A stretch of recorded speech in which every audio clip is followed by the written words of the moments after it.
As you go home, go as if Vere has sent you. As you go home, go determined to cry for the Lord's mercy and the church's courage.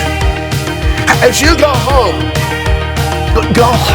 with a fresh vision for what can happen when one single individual is willing to give everything for the sake of the kingdom. One of the things I love about coming to the conferences is it allows you to renew your vision and your hope for what you're doing. What we do here allows us to reacquaint ourselves with a bigger picture and a bigger world. And so going into the classroom with that renewed vision is always nice and helpful. You are to love the Lord your God with all your strength. And classical Christian education is the process of passing this holy mixture onto the next generation. One of our jobs in our schools is to restore stock responses.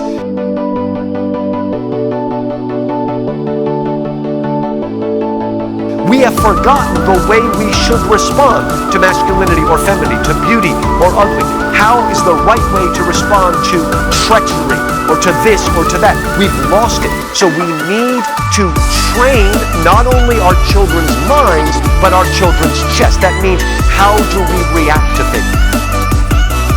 Just the concept of humility and how, as we interact with our students and with our children, we don't necessarily cultivate humility by squashing their pride, but by placing them in the presence of something greater than them, which is the Lord. And that's the goal of all education, is to show the greatness of God.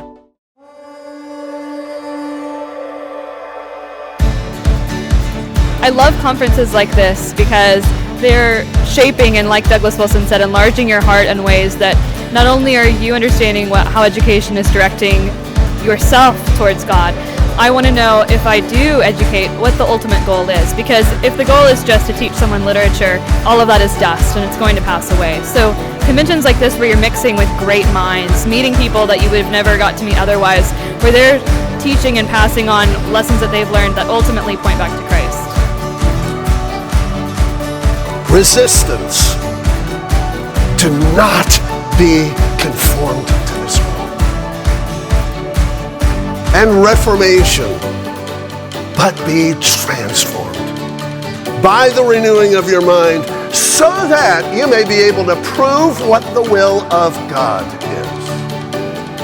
That which is good and acceptable and perfect.